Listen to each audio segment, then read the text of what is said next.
Rich Eisen joining us on loan from the NFL Network. Where are you exactly right now?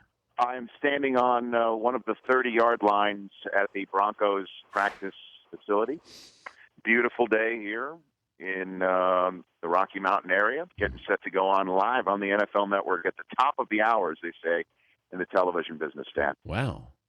Have you made eye contact with Peyton Manning? I have not. He has not stepped on the field. I'm told he's stepping on the field in 15 minutes, and that causes much excitement, not only because that means training camp is starting, but the incessant banging and construction that's going on here at the Broncos practice facility will cease. That's a good thing.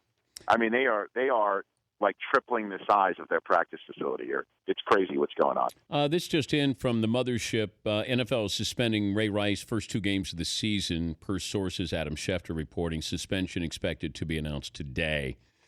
You know, when they dole out punishment, we have a hard time understanding if he got popped for Adderall or smoking pot, it's 4 games, but this is for the domestic abuse with his now wife.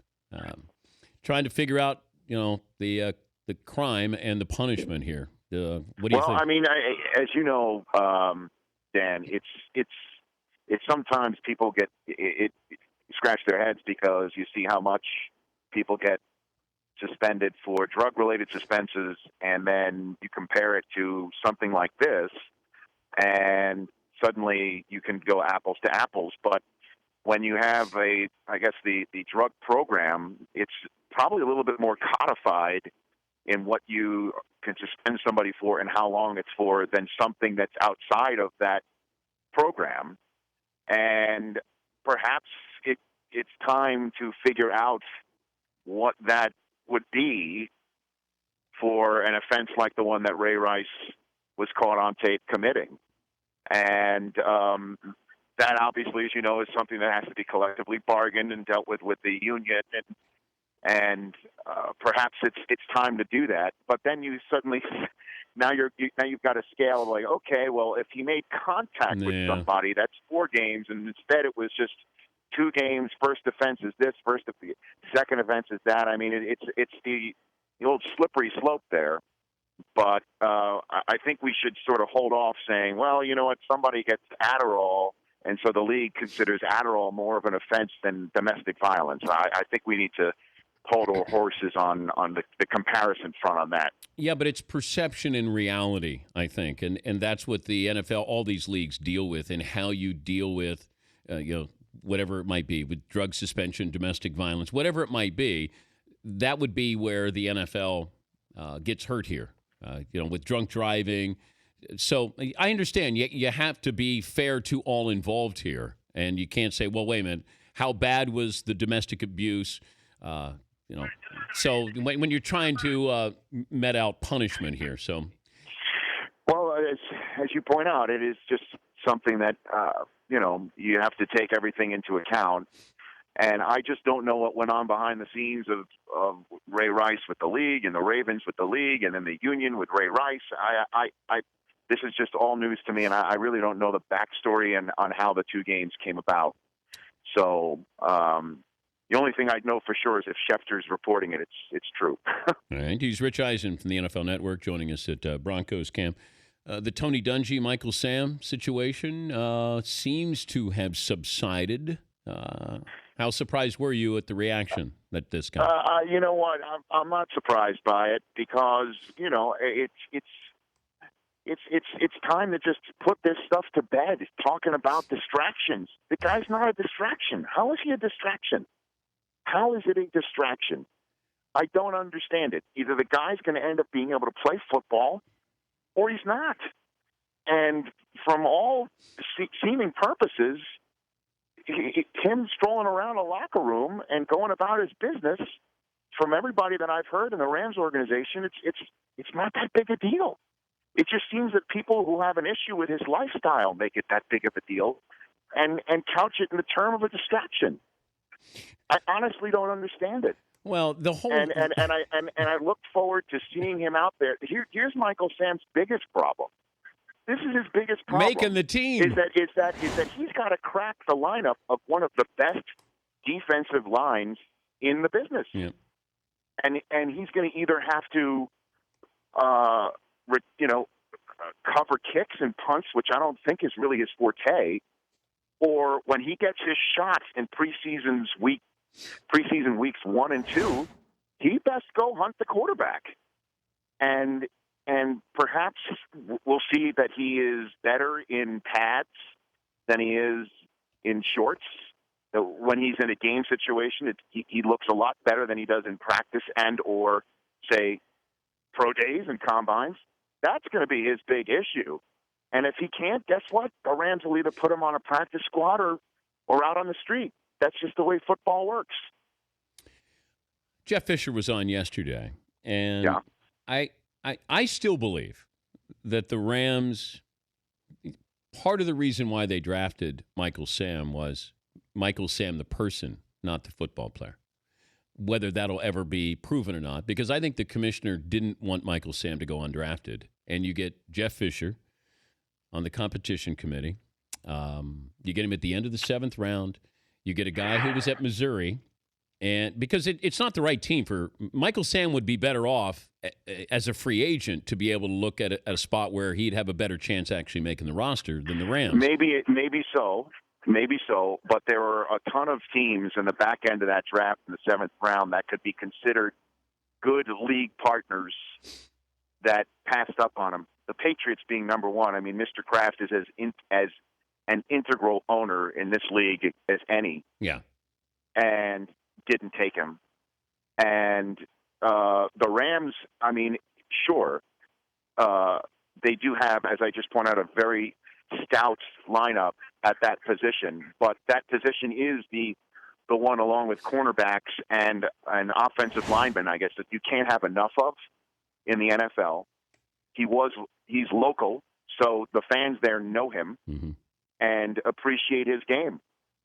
So in a way, and Fisher is a perfect personality to have somebody that might be perceived from the outside as a distraction.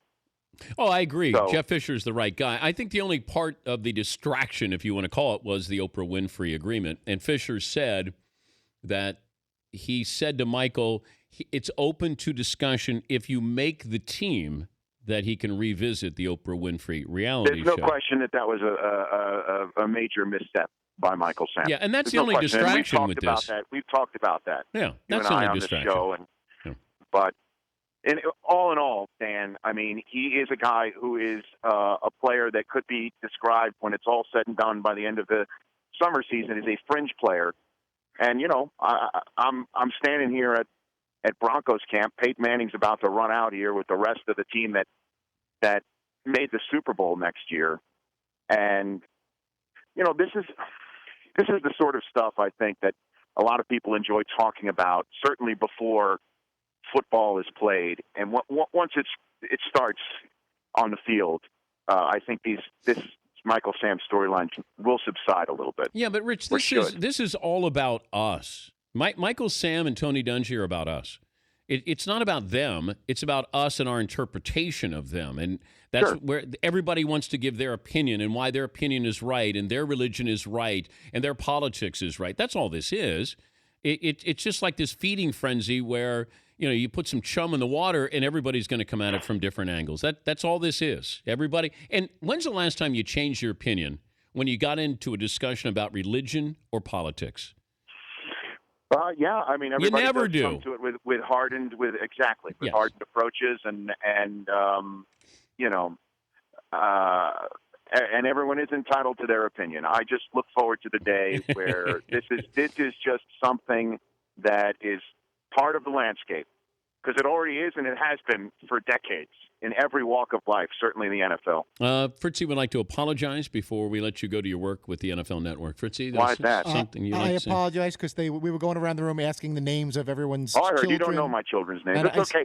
I understand that. Not knowing McLovin's children's name is truly an aggression. I said Xander, and I apologize that Taylor and Cooper's. You sit next to the man. I've listened for the last hour. I do have a thought on the subject of hugging your neighbor in certain situations. I have just a genuine, for those sorts of things, like a no contact rule that just applies. So if Susie has a hot friend come over, Right. and let's say you're at the pool and you're grilling, and she's got to make the first move.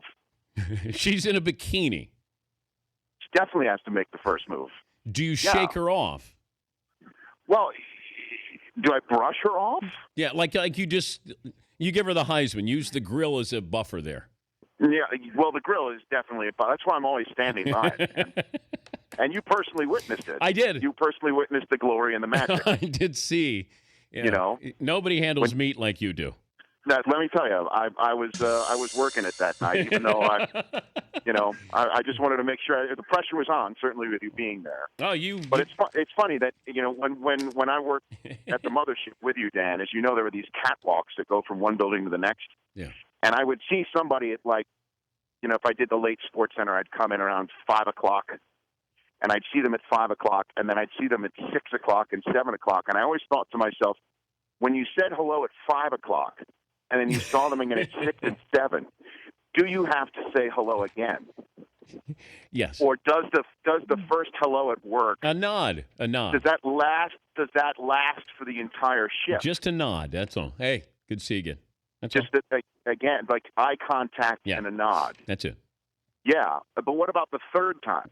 Just say, hey, good to see you again. Again, I don't know. I always went hello, then I went nod, and then I just I went about my business. Depends on how good looking they are. Oh, damn.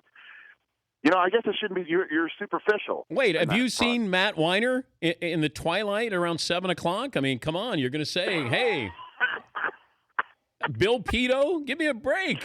Well, Billy would always be talking about the ice situation on Route 4 on the way home. Eisen, cold out there. Look out for the black ice when you're driving home. I mean, Big Show Bob Stevens, you're going to give him a couple of nods. No, I'm just saying you walk in the catwalk and you see someone for the fourth time on the ship. All right. You just can't. Do me a favor. Give Peyton a nod for me today, all right? Well, we'll be interviewing him and Elway. I guess I should promote him and Elway and Welker. We'll have practice live here. It's part of our inside training camp coverage on the network. Is there anything I should – because I'm going to try and get Peyton to use another word other than Omaha this year. Do you have a suggestion? Milford. Passion Bucket has one too many syllables. How about Milford? Milford? Yeah. Huh. Interesting. Yeah. Just go a different geographic location. Yeah, do as a shout out to the man cave. But I have my own stuff.